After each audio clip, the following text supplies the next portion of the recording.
Que enoja a Dios conforme a la Biblia, no conforme a lo que el ser humano dice, no conforme a lo que la gente dice, no conforme a los que se dicen ser ungidos, o ya sea apóstoles o profetas o maestros de la palabra, o una religión o una secta. No se trata de lo que diga el hombre, se trata de lo que dice Dios por medio de su palabra. Amén. ¿Cuántos están de acuerdo conmigo? ¿Cuántos le creen a Dios por medio de su palabra? Ok. Vamos a Mateo capítulo 3, versículos 16 y 17. Quiero que tú entiendas, tú comprendas, que el Espíritu Santo te dé el entendimiento y que usted ejerza esta fe, que cuando usted haga algo, usted adore al Señor, usted le sirva a Dios, siempre entienda o haga lo suyo. Di conmigo: tengo que hacer mío el que Jesús está en mí, y Dios me ve, como ve a su Hijo. Dios me ve como ve a su Hijo. ¿Quién está en nosotros? ¿Quién está en nosotros? Entonces, ¿Dios a quién ve? ¿A nosotros o a su Hijo? A su Hijo. Amén. Dios ve a Jesús de Nazaret de nosotros. Entonces, ¿cómo ve Dios a Jesús? Lo ve con amor, lo ve con complacencia, ¿sí? Lo ve, está completo. Mire, dice: y Jesús, después que fue bautizado, subió luego del agua, y aquí los cielos fueron abiertos, y vio al Espíritu de Dios que descendía como y venía sobre él, y hubo una voz. Esto es algo que debes de recibirlo. Y hubo una voz de los cielos que decía: este es mi Hijo amado, en que tengo complacencia. ¿En quién tiene complacencia? ¿En ti o en el Hijo? Si el Hijo está en ti, entonces usted camine sabiendo que Dios tiene complacencia en usted. Amén. Eso es fe, eso es creerle a Dios. O sea, tenemos que activarnos en la fe, en el nombre de nuestro Señor Jesucristo. Dale un fuerte aplauso al Espíritu Santo. ¿Por qué Dios se enojó con el pueblo de Israel? Porque no confiaron en Él, no creyeron en Él y no le obedecieron. ¿Por qué se enojó? Porque no confiaron en Él, amados, no creyeron en Él y no le obedecieron. Entonces, cuando nosotros vamos al Antiguo Testamento, cuando nosotros escudriñamos la palabra, es la sombra de lo verdadero. Y lo verdadero es Cristo. Lo verdadero es Cristo. Hay una sombra y ahí también aprendemos. Porque si pasaron esas cosas con el pueblo de Israel, no debe de pasar ahora al remanente. Porque muchos quedaron postrados en el desierto porque no confiaron en Dios. Muchos quedaron muertos en el desierto porque no le creyeron a Dios. Pero ellos pensaban que sí estaban haciendo lo correcto. Ellos pensaban que sí estaban caminando bien, pero murieron. En Números 32, versículos 6 al 13, dice la palabra: entonces Moisés les dijo a los rubenitas y a los gaditas: ¿os parece justo, estás aquí, que vuestros hermanos vayan al combate mientras vosotros os quedáis aquí sentados? Otra vez dice: ¿parece justo que vuestros hermanos vayan al combate mientras vosotros os quedáis aquí sentados? Cuando dice estamos espiritualmente, cuando el nuevo pacto se va a un retiro, ¿qué tenemos que hacer todos?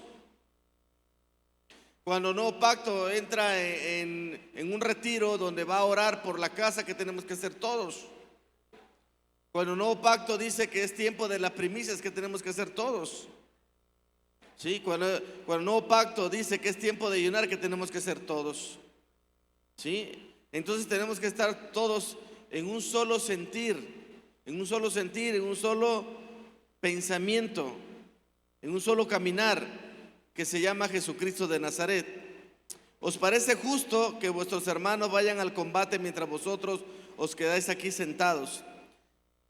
¿Cuántos acompañan a los intercesores a las 12? Se acabaron los amenes. ¿Cuántos están con ellos a las 3 de la madrugada? ¿Tenemos que estar juntos o no? Sí, tratar, los que puedan, y los que no, después, cuando ya sean las 6, las 7, a lo mejor te dormiste, pues entonces, pero debe de estar dentro de, amén. Tú no estás afuera de, estás dentro de. Dice, los israelitas se han propuesto conquistar la tierra que el Señor les ha dado. Di conmigo, conquista. Porque cuando Dios te da algo no quiere decir que ya lo conquistaste. Dios ya te dio la victoria. Ahora conquista la victoria.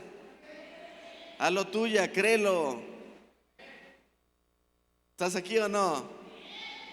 Dice, conquistar la tierra que el Señor les ha dado. ¿No os dais cuenta de que esto los desanimaría?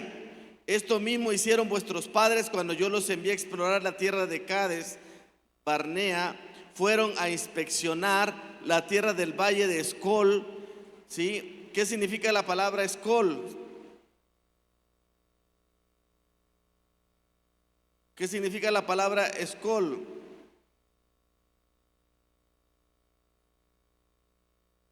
¿No saben qué significa la palabra Escol?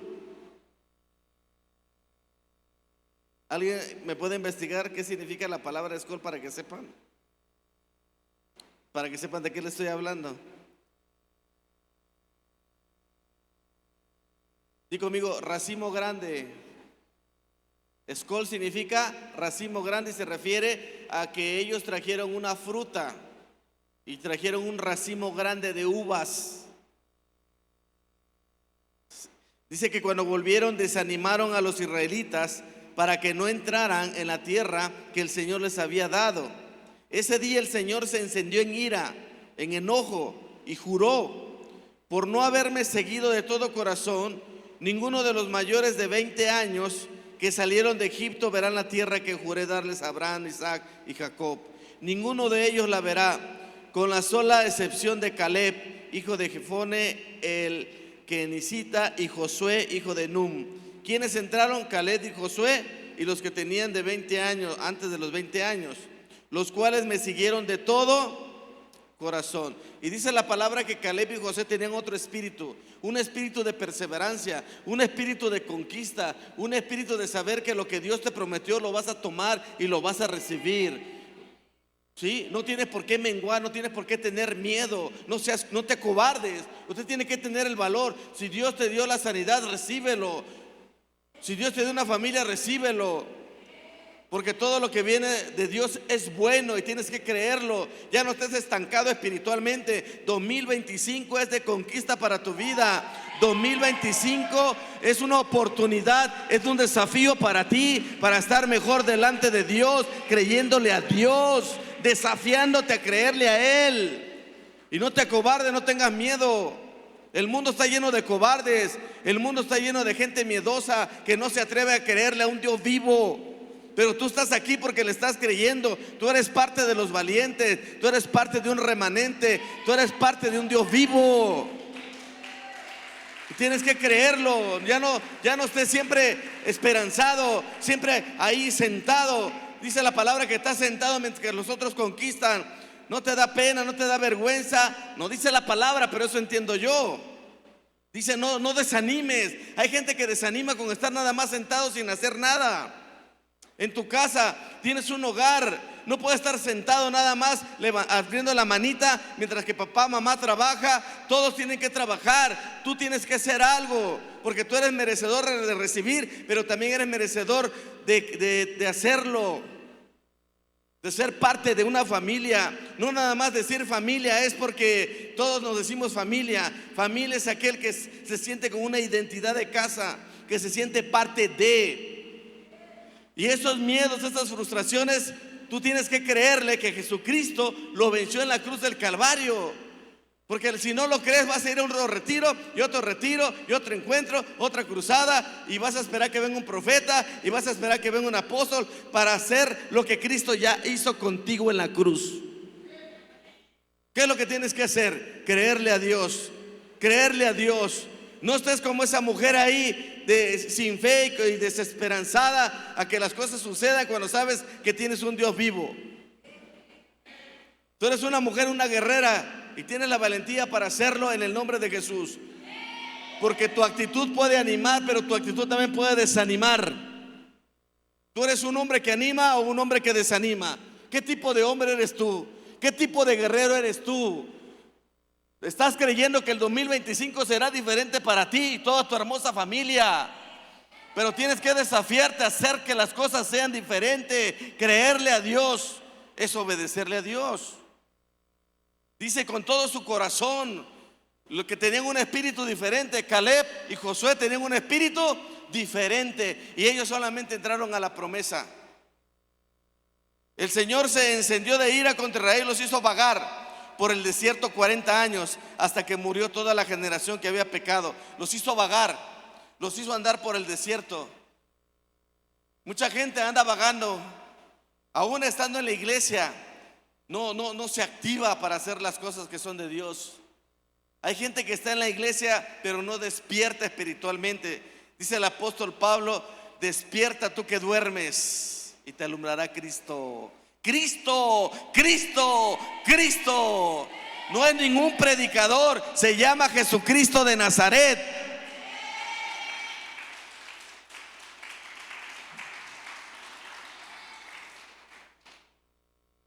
Te voy a traer una cita donde dice que todos los predicadores dicen que Jesús se enojó cuando en su casa es casa de oración y no de ladrones. Y muchos predicadores dicen que Jesús se enojó.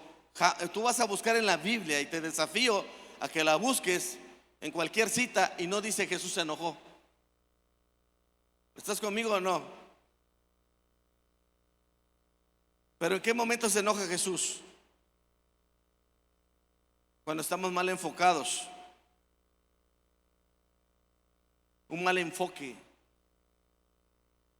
Jesús no se enoja porque la gente pues estaba ahí en el templo vendiendo. Jesús se enoja cuando tú no haces verdadero y real lo que Él hizo en la cruz. ¿Por qué? Porque Él dio su vida. El diablo te quiere ver a ti desanimada, desanimado, triste, estresado, angustiado y afanado. Eso es lo que quiere el enemigo. Pero Jesús te quiere ver creyéndole a Él. Jesús te quiere ver a ti activada y activado en su espíritu. Juan capítulo 2 versículo 13 al 21 dice su bendita palabra: estaba cerca la Pascua de los judíos y subió Jesús a Jerusalén. Halló en el templo a los que vendían bueyes, ovejas y palomas, y a los cambistas allí sentados. Y haciendo un azote de cuerdas, echó fuera del templo a todos, y las ovejas y los bueyes, y esparció las monedas de los cambistas y volteó las mesas. Y dijo a los que vendían palomas: quitad de aquí esto, y no hagáis de la casa de mi padre casa de mercado. Entonces se acordaron sus discípulos que está escrito: el celo de tu casa me consume. ¿Qué es lo que Jesús nos estaba enseñando ahí? Un celo, no un enojo. Y los judíos respondieron y le dijeron: ¿qué señal nos muestras ya que haces esto? Respondiendo Jesús les dijo: destruid este templo. ¿Estás aquí atendiendo a la palabra de Dios? Destruir este templo se refiere a un templo físico. Y dice: y en 3 días lo levantaré. ¿Cuántos días? Fue la muerte, ¿sí? Y la resurrección. ¿Cuántos días el Señor tardó para resucitar? Y dijeron luego los judíos: escucha acá, en 46 años fue edificado este templo, y tú en 3 días lo levantarás. 21, léanlo todos por favor. Otra vez por favor. Otra vez. No dice la palabra, mas él hablaba del templo, del cuerpo de nosotros. No dice la palabra, mas él hablaba de lo que había de venir, de que cada uno seremos el templo de Dios. Y todo el mundo predica que cada uno de nosotros somos el templo de su Santo Espíritu.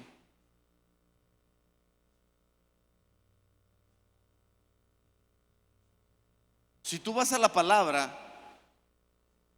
di conmigo para que lo entendamos mejor, Jesucristo es el templo. Jesucristo es el templo de Dios. Entonces, Dios, ¿sí? El Espíritu de Dios, amados, el Espíritu de Dios está ¿en dónde? En Jesús. Y cuando tú tienes a Jesús, ¿qué tienes? El templo. ¿Es diferente o no es diferente? ¿Sí lo están logrando comprender, amados? Porque si yo digo yo soy, no, tú no eres, es Jesús. ¿Por qué? Porque Jesús está en ti. Pero no porque Jesús es en ti quiere decir que tengas el entendimiento que eres tú. Cuando tú y yo, ¿sí?, somos salvos por gracia, por misericordia, no por obras. No por obras. ¿Hay agradecimiento o no? ¿Hay revelación o no? Sí, amados. ¿Por qué te digo esto? Porque en Jesús está todo. No importa el cuerpo que tengas, seas delgadito, gordito, alto, bajito, no importa el cuerpo que tengas. Si tú tienes a Jesús, entonces está el templo de Dios, está el Hijo de Dios, está la salvación en ti. Marcos 3:1-6 dice: otra vez entró Jesús en la sinagoga y había allí un hombre que tenía seca una mano y le acechaban. ¿Qué quiere decir? Observaban para ver si en el día de reposo le sanaría. ¿Qué día? El día de reposo. ¿Cuál es el día de reposo para los judíos? El sábado. Hablan de un día de reposo aquí los adventistas. Los adventistas, ¿qué días tienen de reposo? Los sábados. Y por eso ellos hacen culto los días sábado. Pero Jesús vino a traernos una revelación, que Él es más grande que el sábado. Y por eso el debate, porque querían encontrar algo a Jesús, dice, y le acechaban, lo observaban para ver si en el día de reposo lo sanaría, a fin de poder acusarle. Entonces dijo al hombre que tenía la mano seca: levántate, ponte en medio. Imagínate, en un momento donde no se puede hacer absolutamente nada, Jesús con autoridad le dijo al hombre: párate en el centro. Y todos los demás se quedaron sorprendidos. Y les dijo: ¿es lícito en los días de reposo hacer bien o hacer mal? ¿Salvar la vida o quitarla? Pero ellos, ¿qué? Callaban. Versículo 5 dice: entonces mirándose alrededor, mirándole alrededor,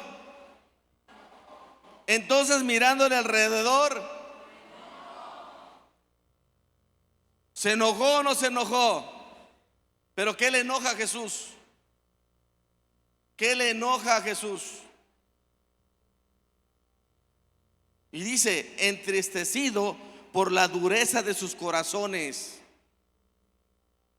¿De qué sirve que hagas culto los días sábado? ¿O qué sirve que hagas los cultos los días domingo? ¿O de qué sirve si hay dureza en el corazón? ¿Estás entendiendo algo o no? Y dijo al hombre: extiende tu mano. Y él la extendió y la mano le fue restaurada sana.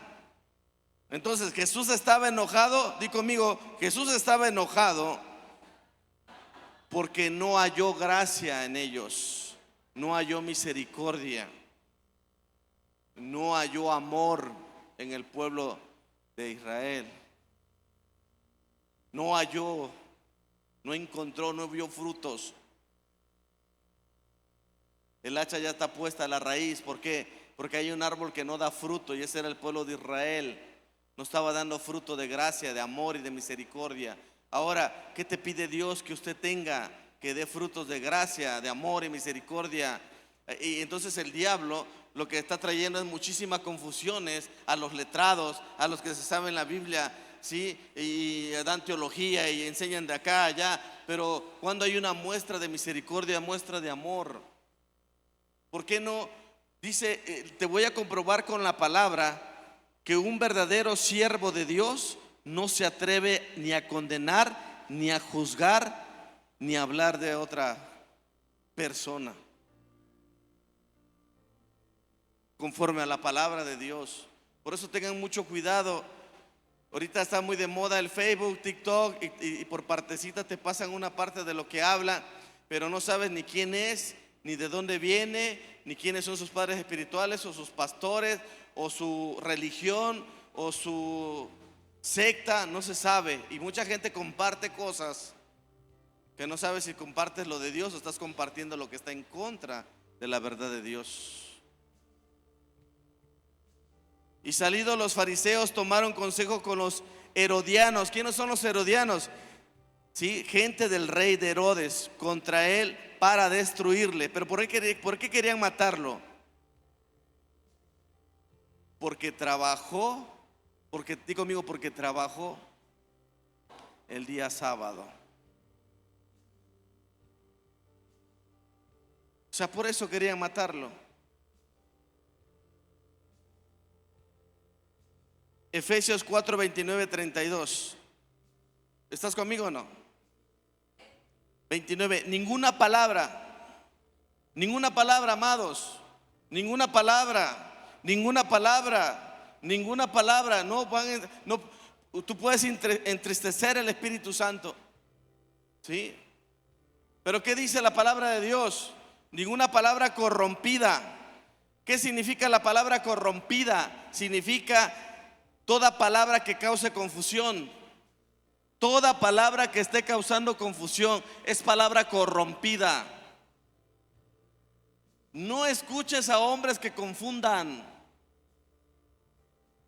Usted para eso tiene un pastor, por eso tiene padres espirituales, para eso tiene ancianos. Y si no lo convence lo que dice el anciano, pues entonces viene con el pastor.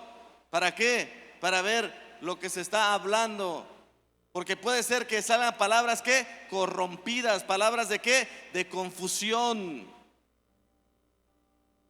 Y ahí está oculta la mentira del diablo, ¿sí? ¿Cuál es la mentira del diablo? Que hay personas, quizás que estén muy cerca de ti, que no te van a edificar con su palabra, no te van a bendecir con su palabra, te van a confundir. Y cualquiera que venga a confundir no viene de Dios. ¿Por qué cuando estabas en el alcohol, cuando estabas en la droga o cuando estabas en el mundo y no conocías de Cristo, por qué no te fueron a confundir que el infierno existe y que te trajeran a la verdad que hay un Dios que salva y perdona? ¿Por qué ahora que estás en la verdad están trayendo confusión?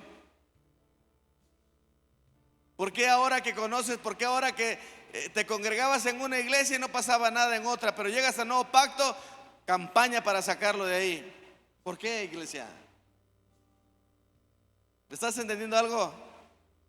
Ninguna palabra corrompida salga de vuestra boca, sino la que sea buena. ¿Cómo? Buena para la necesaria ¿qué? Edificación, a fin de dar gracia. ¿Gracia a qué? A los oyentes. Bendición a los oyentes, ¿sí? Que tengan un despertar en el espíritu. Amén. Decirte que Dios es bueno, decirte que Dios está contigo, decirte que Dios va a pelear a tu favor. ¿Por qué? Porque Dios, te puedo decir que Dios te ama y está contigo porque no escatimó a su propio hijo. ¿Qué dice la palabra? De tal manera,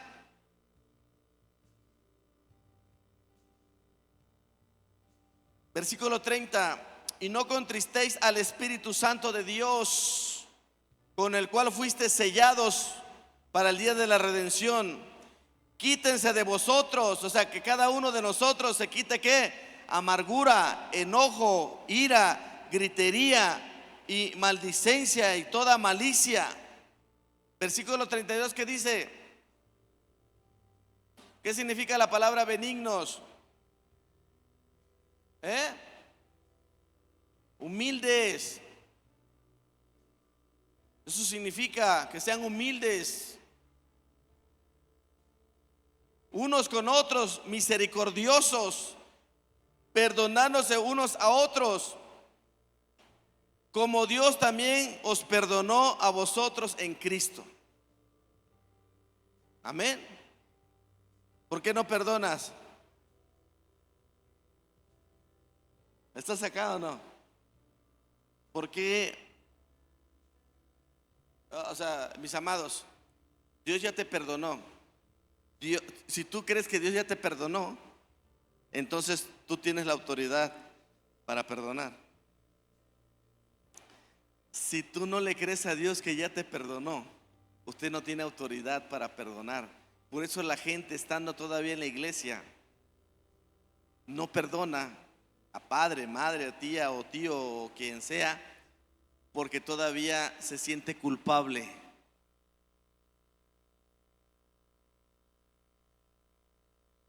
¿Por qué creen que hay personas, sí, que terminan? Hay personas que dicen que perdonaron a la tía, a la abuelita, pero ¿por qué no perdonan a su pastor?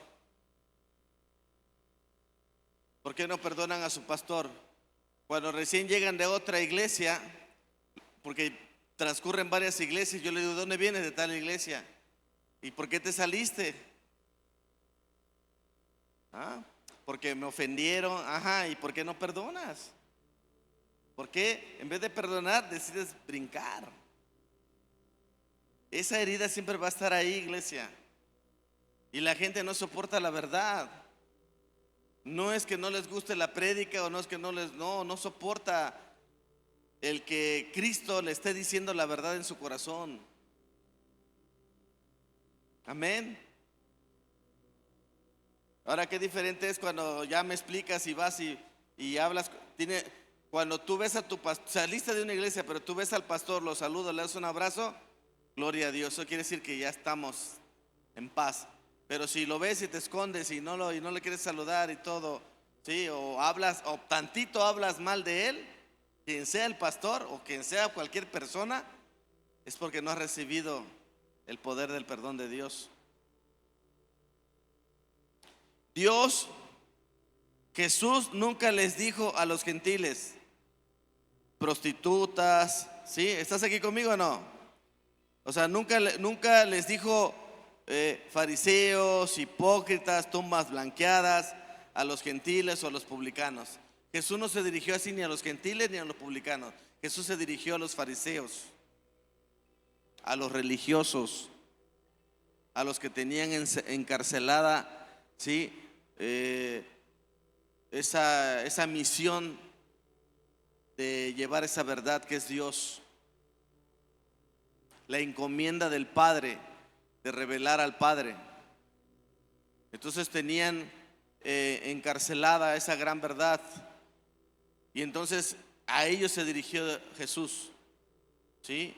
A los judíos, directamente a los judíos, al pueblo de Israel, y les dijo fariseos, y les dijo hipócritas, y les dijo tumbas blanqueadas. A los gentiles no les dijo así, ni a las prostitutas se dirigió así. Marcos capítulo 10, versículo 13 al 16. Y le presentaban niños para que lo tocase, y los discípulos reprendían a los que los presentaban. Viendo Jesús se indignó. ¿Qué quiere decir? Se enojó. Y les dijo, dejad a los niños venir a mí. ¿Por qué se enoja Jesús? Porque a veces nosotros mismos somos piedra de tropiezo para los nuevos.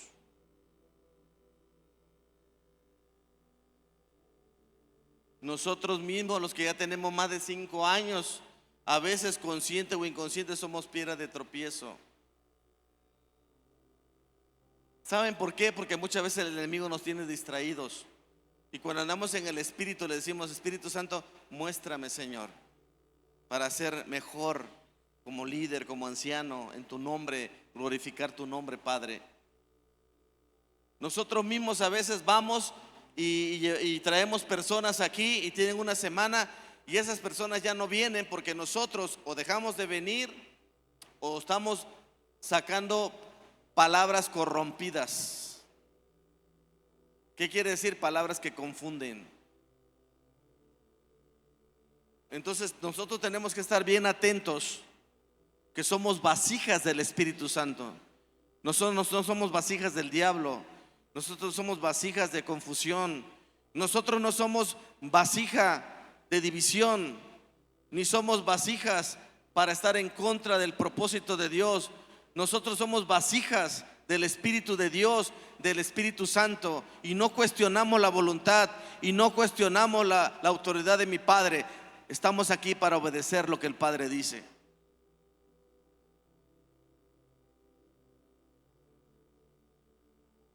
Y le digo: dejad que los niños vengan a mí y no los impidáis, porque de los tales es el reino de Dios. Versículo 15: de cierto os digo que el que no reciba el reino de Dios como un niño, no entrará en él. Y tomándole en los brazos, ¿qué quiere decir? Los abrazó, poniéndole la mano sobre ellos, los bendecía. Esta bendición que le dio a esos niños fue una bendición eterna. Cuando Dios te bendice es porque es una bendición eterna. Cuando Dios te perdona es porque es un perdón eterno. Cuando Dios derrama la gracia sobre ti es porque es una gracia eterna. Amén. Es una gracia eterna, amados.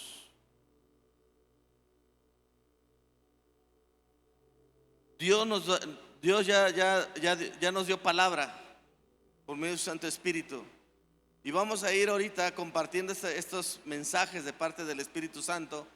Y luego el domingo nos lleva a otro tema, el miércoles otro tema, el otro domingo otro tema. Es importante que sigas escuchando, porque la fe viene por el oír, y el oír la palabra de Dios. Sí, amados, la palabra de Dios. Entonces nosotros muchas veces estamos limitando el poder de Cristo en nuestras vidas. ¿Por qué? Por incrédulos. ¿Por qué? Por la necedad. A veces nos aferramos a lo viejo, a veces estamos anclados ahí en el pasado. Cuando Dios dice en su palabra: he aquí yo hago todas las cosas nuevas. Amén. Y nuevas son todas sus misericordias. ¿Qué pasó con el pueblo de Israel? Dice la palabra de Dios que sus vestiduras no se desgastaron, se conservaron. ¿Qué quiere decir? Que Dios tuvo cuidado de todo. Que cuando era de noche hubo luz para que vieran, y cuando era de día, por la fuerza del sol en un desierto, había una nube que les daba sombra. Y cuando quisieron beber, Dios mismo les mostró su poder, de aguas amargas a aguas dulces. Dios les estaba diciendo: confíen en mí. Dios les estaba diciendo: yo soy bueno. Dios les estaba diciendo: en mí hay misericordia. Dios les estaba diciendo: sí, yo derramo mi gracia. Pero ¿qué crees? No le creyeron. ¿Qué pasó? No le creyeron a Dios. Y como no creyeron que Dios era bueno, y como no creyeron que Dios derramaba su gracia, y como no quisieron reconocer la grandeza de Dios, murieron en el desierto. Y los únicos que pasaron a la promesa fueron Caleb y Josué, porque tenían un espíritu diferente. Y entonces Dios estuvo alegre, estuvo él gozoso de saber que le estaban creyendo. Ahora voy a hablarte estas prédicas que Dios nos ha dado. ¿Le estás creyendo a la gracia? ¿Estás creyendo que Dios ya derramó la gracia sobre ti? ¿Le estás creyendo cómo Dios te está diciendo que ya no hay ley, que ahora es su gracia? Esto hace la diferencia entre un adventista. Esto hace la diferencia entre un católico y un hijo de Dios. Los hijos de Dios no nos debemos a un día. Los mesiánicos te hablan en hebreo o quizás en arameo y se dicen descendencia de Israel y hacen rituales cada sábado, o hacen fiestas como hacen los judíos, se visten como se visten los judíos, pero eso es ley, eso es carne. Y te puedo enumerar testigos de Jehová y muchas sectas, sí, muchas sectas y religiones que están enfrascados en la ley. ¿Quién te levantó? Iglesia, ¿quién te levantó? Iglesia, ¿quién te levantó? ¿O la ley? Entonces, ¿por qué conociendo a Jesús te fuiste a la ley?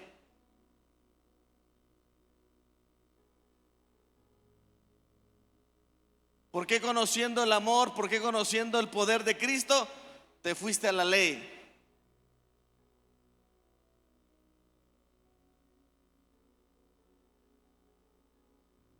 Eso es una gran diferencia. ¿Qué te enseñan en otras religiones? Catecismo, ¿ah? Que tiene que haber presentación. Es decir, en un montón de rituales dados por hombres, costumbres.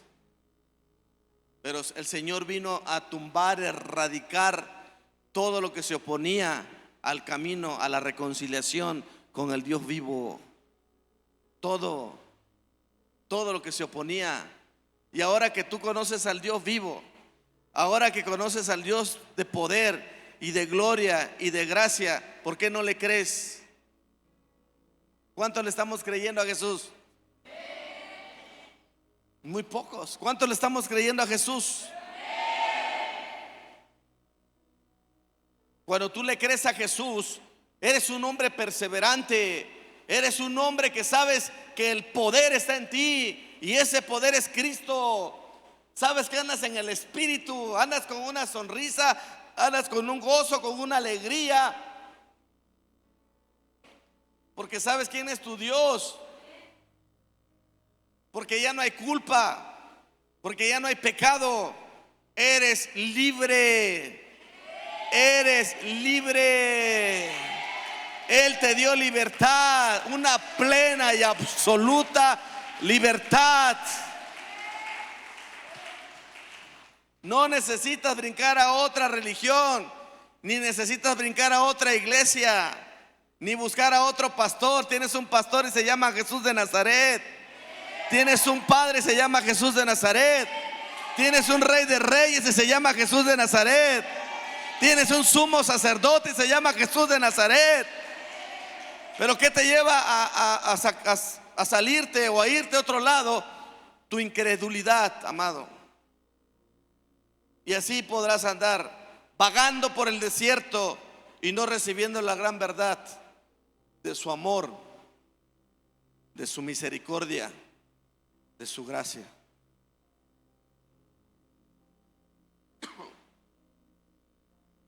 Te voy a ir adelantando puntos importantes. Bueno, no tanto, nada más unos cuantos. Amén. ¿Qué pasó en Génesis 3? Dice la palabra de Dios que la serpiente era astuta más que todos los animales y le trajo una gran mentira. ¿Estás aquí? Le trajo una gran mentira. Gracias. Trajo una gran mentira a Eva, ¿sí? ¿Y qué le dijo? Con que no podéis comer del árbol, ¿sí? Y esa es una gran mentira, amados, porque Dios mismo le dijo: de todos los árboles podéis comer, solamente uno no podéis comer, uno. ¿Estás aquí conmigo o no? Entonces Satanás, la serpiente antigua, siempre te va a llevar a de lo que Dios ya te dio, de lo que Dios ya te concedió, traer una confusión, una mentira. ¿Y qué sintió Eva cuando comió del fruto? Culpa. Ahora dime, ¿qué hace la culpa? ¿Mande? ¿Qué hace la culpa? La culpa te hace tener miedo. El Señor le dijo: Adán, ¿en dónde estás? ¿Dónde estás tú, Adán? Y le dijo: me escondí, Señor. ¿Por qué?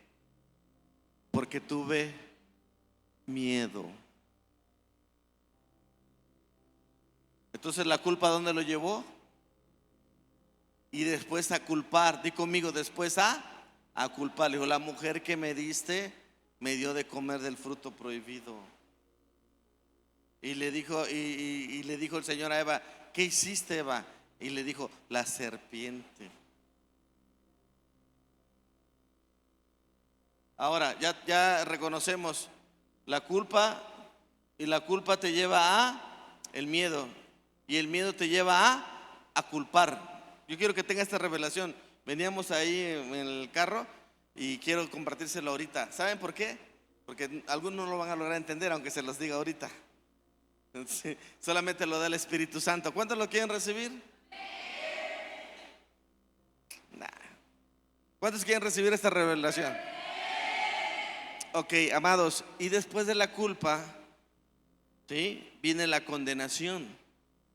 Y la condenación trae pecado. O sea, el pecado trae muerte. ¿Sí? ¿Estás aquí conmigo o no?